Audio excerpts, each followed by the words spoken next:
बिस्मिल्लाहिर्रहमानिर्रहीम। अस्सलाम वालेकुम प्यारी यूट्यूब फैमिली, कैसे हैं आप सब? आप सबकी दुआओं से अल्हम्दुलिल्लाह मैं बिल्कुल ठीक ठाक हूँ। आज मैं आपके साथ शेयर करने वाली हूँ बहुत ही ज़बरदस्त देगी मुतंजन की रेसिपी, जो कि मैंने खुद घर में बनाया है, जो कि बहुत ही ज़बरदस्त और क्विक बनकर तैयार हुआ था। जैसा कि मुहर्रम है तो हमने न्याज वगैरह दिलानी होती है, ख़त्म वगैरह दिलाने होते हैं, तो उसकी बहुत ही स्पेशल ये रेसिपी है। चले हम अपनी रेसिपी स्टार्ट करते हैं। सबसे पहले जो है हम अपने इंग्रेडिएंट्स चेक कर लेते हैं। मैंने हाफ़ KG राइस लिए थे। राइस जो थे मैंने सेला लिए थे। उसके बाद मैंने 1.5 पाव के करीब शुगर ली थी और ड्राई कोकोनट मैंने लिया था एक मुट्ठी मैंने ड्राई डेट ली थी, और जो है मैंने रसगुल्ले और गुलाब जामुन लिए थे, और एक मुट्ठी मैंने किशमिश ली थी, और मैंने खोया लिया था। 6 अदद इलायची मैंने खोल के रखी थी। एक मुट्ठी मैंने बादाम लिए थे, और 1 ही कप जो है मैंने मिल्क लिया था। चलें जी, हम अपनी ज़बरदस्त किस्म की रेसिपी बनाना स्टार्ट करते हैं। सबसे पहले जो है मैंने चावलों को अच्छी तरह से वॉश करके भिगो के रख दिया था, क्योंकि हमारे जो चावल हैं वो सेला थे। इसको हम तकरीबन 1.5 से 1 घंटा डिप करके रखेंगे तो ये बहुत ही अच्छे और खिले खिले हमारे चावल बनेंगे। तो गैस जो था आज जल्दी आ गया था, तो मैंने तकरीबन इसको आधा घंटे भिगो, तो फिर भी मेरे सही जल्दी गल गए थे। मैं आपको चेक करवाती हूँ, ये जो है हाफ फ्राइज़ हुए हैं। लेकिन उसके बाद मैंने पतीला लिया था, उसमें मैंने पानी ऐड किया था, और 4 से 5 अदद मैंने लौंग ऐड किए थे। लौंग की बहुत ही अच्छी और ज़बरदस्त किस्म की खुशबू आती है। उसके बाद जो मेरे चावल थे उसका पानी मैंने स्ट्रेन कर लिया था सिंक में, और उसके बाद जो देखिए मेरे चावल कितने साफ़ धुले हुए हैं। आपने भी बिल्कुल साफ़ और नीट राइस जो है वॉश करने हैं, और जो है इसको मैंने पानी में ऐड कर दिया था। हमने उबलते हुए पानी में चावल ऐड करने हैं, ऐसे पानी में ऐड नहीं करने। उसके बाद देखें जी, हमारा पानी बॉईल होना स्टार्ट हो गया था। चावल जो थे हमारे आधा घंटा हमने डिप किए थे, तो हमें थोड़ा सा टाइम लगेगा गलने में, क्योंकि सेला चावल थे। ये देखें चावल जो हैं तकरीबन हमारे हाफ़ गल चुके हैं। अभी जो है हमने इनको फुल गलाना है, हाफ़ नहीं गलाना।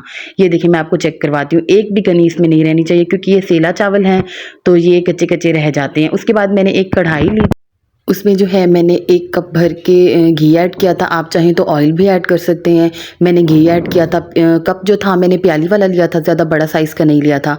जब वो हल्का सा गर्म हो गया था तो मैंने उसमें 4 से 5 अदद इलायची जो है वो खोल के डाल दी थी। उसके बाद जो है मैंने इसके अंदर ड्राई कोकोनट ऐड किया था, और उसके बाद मैंने ड्राई डेट्स ऐड की थी, और जो है उसके बाद मैंने इसके अंदर किशमिश ऐड कर दी थी। अब हम इसको अच्छी तरह से मिक्स करेंगे, क्योंकि घी जो था वो काफ़ी गर्म था, वो नीचे से जल ना जाए। इसको अच्छी तरह मिक्स करने के बाद जो है मैंने आलमंड्स को गर्म पानी में जो है डिप करके उसका छिलका उतार लिया था, क्योंकि जर्दे में छिलके वाला बादाम जो है वो अच्छा नहीं लगता। उसके बाद हम अच्छी तरह से मिक्स करेंगे और फ्राई करेंगे। डीप फ्राई हमने इसको नहीं करना, बस हल्का सा सौटे करना है इसको, ताकि हमारे जो ये ड्राई फ्रूट्स हैं उनका जो ये मतलब कच्चापन है वो थोड़ा सा दूर हो जाए, वो थोड़े फ्राई लगे। उसके बाद हम इसमें 1 कप ऑफ मिल्क ऐड करेंगे। मिल्क ऐड करने के बाद हम इसको अच्छी तरह से मिक्स करेंगे। काफ़ी सारे लोग कहते हैं कि ड्राई फ्रूट्स ऐड करने के बाद अगर हम मिल्क ऐड करें तो जो हमारा मिल्क है वो फट जाता है। ऐसा बिल्कुल नहीं होता। आप अपने ड्राई फ्रूट्स अच्छी तरह से वॉश करें 2-3 दफ़ा, फिर ये बिल्कुल भी नहीं फटेगा। उसके बाद जो है मैंने इसमें शुगर ऐड की है। शुगर को हम अच्छी तरह से मिक्स करेंगे जब तक ये अच्छी तरह से मेल्ट हो जाए। मेल्ट होने के बाद जो है हम इसमें राइस ऐड करेंगे। जिस तरह से मैं ऐड कर रही हूँ, 1-1 चम्मच करके हम इसमें राइस ऐड करेंगे, और हल्के हाथों से हम इसको मिक्स करेंगे ताकि जो हमारे चावल हैं वो ख़राब ना हो। ये देखिए जिस तरह से मैं कर रही हूँ, बिल्कुल हल्के हल्के हाथों से इसको हल्के हल्के हाथों से हमने जो है हिलाना है, ताकि इसमें जो मीठा है वो रच जाए, और इसका पानी हम ड्राई करेंगे। उसके बाद मैंने इसमें जो है कलर ऐड किए थे। तीनों साइडों से जो है मैंने कलर ऐड किए थे। ऑरेंज कलर था, येलो कलर था, और ग्रीन कलर था।